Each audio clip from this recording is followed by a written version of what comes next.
So hey guys, I welcome you all to HS Academy, advancing HS profession through awareness. So guys, in today's video, we are going to discuss about CWMS certification that is offered by NFPA United States of America. Okay, so each and everything we are going to cover about this certification. So if you are visiting to this channel, kindly subscribe to this channel as well as hit the bell icon so you can get the notification of every single video that I'll upload. So let's get started. So guys, first of all, we need to know about the certification, what actually it is. So CWMS means Certified Wildfire Mitigation Specialist. Now, if you hear that name, Certified Wildfire Mitigation Specialist, so you will be having one image in your mind that, yeah, somewhere this particular certification is directing or relating to wildfires, for wildfire mitigation. Okay, so you are right in this case. So those professionals, those who are working in forest departments or those who are working as a wildland firefighters or wildland fire professionals, so this certification is basically designed for these guys. Okay, so basically in 2018 NFPA have discussed with the fire service professionals as well as forestry professionals with regards to the certifications at local level as well as federal state level. So after that discussion, one result came, that is CWMS certification establishment. Okay, so now from 2018 to present area when I'm shooting that video, that particular certification is very good and it is progressing day by day. So now we have discussed something about that CWMS certification. Now question comes here, what are the benefits we will get and what will be the target audience, those who are all the guys that they are going to pursue that particular certification. So see, first of all, let me tell you the benefits of that certification. So if you pursue that certification, it means you will be having specialized knowledge on wildfire protection, first of all, which is pretty much different from the normal fire what we study in our conventional topics. Okay, and as well as you will be recognized as an expert among your colleagues as well as amongst your friends, those whoever you have, as well as it will demonstrate your competency with regards to wildfires, as well as understanding of hazard management in as well as infrastructure development in the forest as well as land area. So everything you are going to get from there, as well as you are going to get a professional recognition which will help you to advance your career. Okay, so these are some of the benefits that you are going to get by pursuing that certification. Now, what about the target audience? Those who are all the guys, those who are going to pursue that certification. So see, this certification can be done by any guy, those who are interested to work in the wildlands. It may be from forest department, it may be from fire service department, if they are planning to change their career from normal firefighter to the wildland firefighter. But as you know that wildland firefighters are different, they have specific different trainings apart from normal conventional firefighters. Okay, so they can pursue that certification, as well as those existing professionals, those who are working with forest departments, working in the wildland planning and all, they can also pursue that certification. So it will automatically increase their knowledge with regards to wildfire understanding.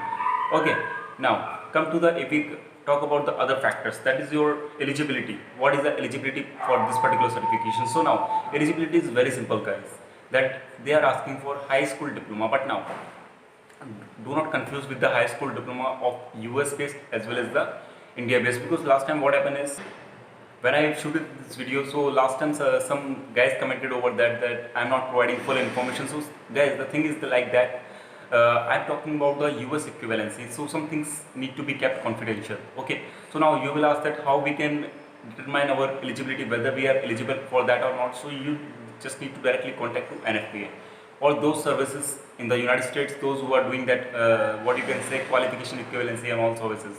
There are lots of available on that, on this particular country as well as in US also. So you can contact them and evaluate your qualification ranking at international levels. Okay, so if you are passed, if your particular qualification have equivalency with regards to high school diploma in the US, then you can easily pursue that qualification. That's not an issue.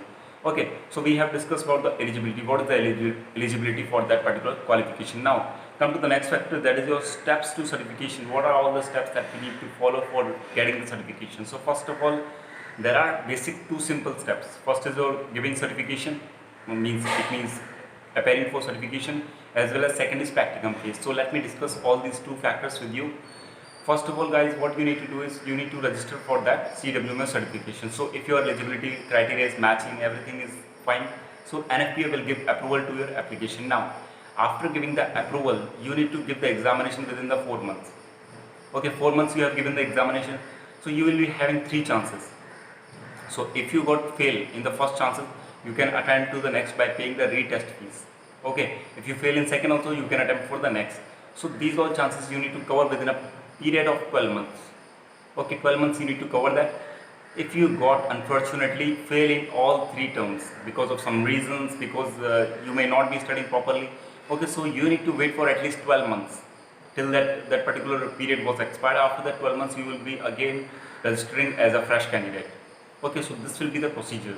Now question comes here is, what about the practicum phase? So practicum phase is also easy. Whenever your application from NFPA got approved for examination and for further proceedings, so at that time what you need to do is you need to carry out 4 home ignition assessments. Okay, from the 12 months from the initial date of that you need to carry out 4 home ignition assessments.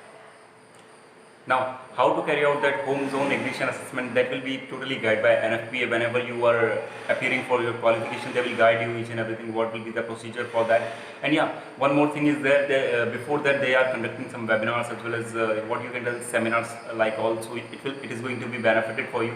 Yeah, but it is not for the CWMS certification, but yeah, it can give you some sort of idea how to carry out that and what are the basic things, because each and everything about fire changes when we talk about wildland fire. Okay, so each and everything changes over there, so you need to have a specialized training over there. Fuels also changing, source of ignition are there, basic concepts of fire are also changing over there, so you need to have a basic understanding of all these concepts. Now come to the reference material, how you can prepare for that examination, means what are the reference material which is suggested by NFPA. So guys, here basically NFPA suggests you the 9 materials. It means 9 books are there. Out of that 9, 3 are NFPA standards. So let me tell you about these 3 NFPA standards, because rest of that 6 they are already available on NFPA website. I think so, some of them in PDF, so you can download that also. Otherwise, whenever you are registering for that examination, you may be getting from there. Otherwise, there are different sources to purchase this material. So let me talk about these 3 important courses which you need to study for this particular examination. So first is your NFPA 1141, that is for standard for fire protection infrastructure for land development in wildland, rural and suburban areas. Now what it means is, NFPA 1141 means whenever you are working as a wildland fire mitigation specialist, okay, so at that time you need to deal with the land development areas, okay, where land is there as well as forest is there. So you need to have a basic understanding how to develop the infrastructure there. Infrastructure in the sense how to put the roads, okay, where will be the rivers, where is the benefit to put a road, okay, these type of certain activities, because they will act as a fire barrier in case of a wildland fire, as you know that, if you have a basic understanding of wildfires. Okay, so these things you are going to study over there. When we come to the next standard, that is your NFPA 1143, that is your standard for wildland fire management. Again, wildland fire management, basics of wildland fire management. We are going to study here types of fuel, types of extinguishing media what we use, and current and conventional practices that we use to in wildland fire operations and all. Okay. Third is your NFPA 1144 standard for reducing structure ignition hazard from wildland fire. Okay, so again, if any of the structure is present here in your wildfire, in your wildland, okay, so how to reduce the ignition hazard from there. So again, this standard, this third standard is going to help for your practicum phase also, if you study that well. Okay, so now one question comes over there is, what you need to do for next factor, that is your practicum phase. So as I told you, for practicum phase you need to have register for that examination. They will guide you each and everything, and as well as for these seminars also you will get a basic understanding about that. Now we have done with all the things. Now the question comes over there is, what about the fees? How much fees we need to pay for that certification? So guys, it's a $350 US you need to pay for that. After 3 years recertification cycle, you need to pay $150.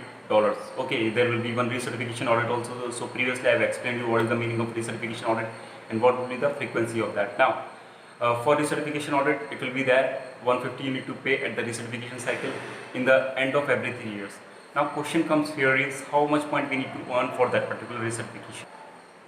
So there are only 60 points that you need to earn for that recertification.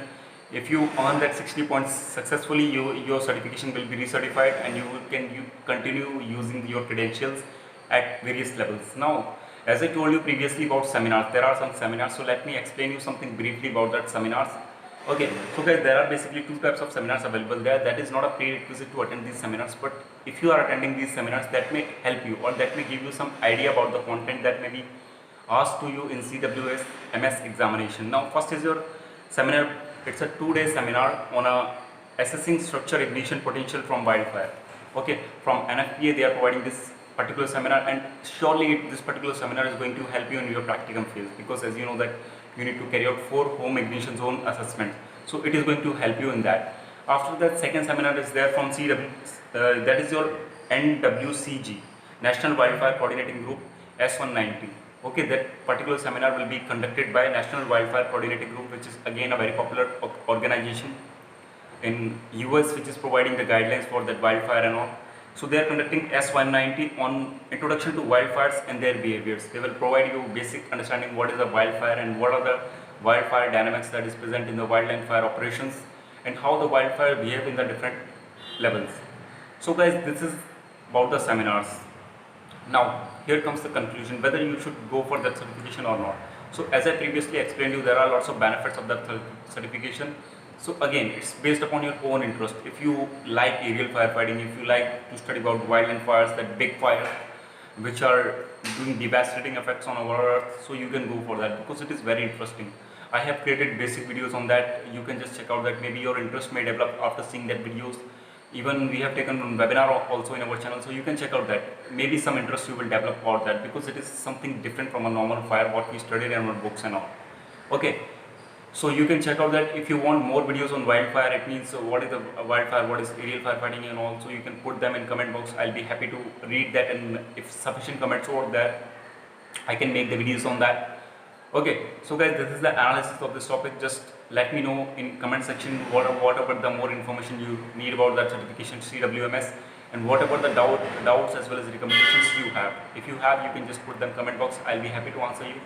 So this is the full analysis of this topic, guys. If you like this video, press the like button as well as share this video with your friends, so everybody get benefited, as well as subscribe to this channel Aegis Academy for getting the videos like that in the near future. Okay, and stay tuned for this to this channel for upcoming videos. So thank you for watching. Have a nice day. Stay blessed, stay safe.